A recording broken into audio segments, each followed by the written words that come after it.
How to choose who can invite you to a group chat on TikTok.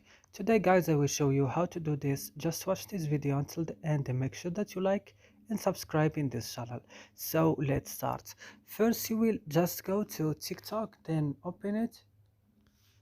Then when TikTok is opening guys, go to profile, open your profile. Then when your profile is opening, go to this three line. Then on this three line, go to settings and privacy.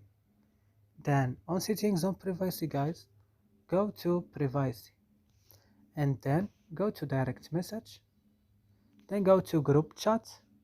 Then here you can choose who can invite you to a group chat on TikTok. And that's it. I hope this video is useful for you. Don't forget to like and subscribe in this channel.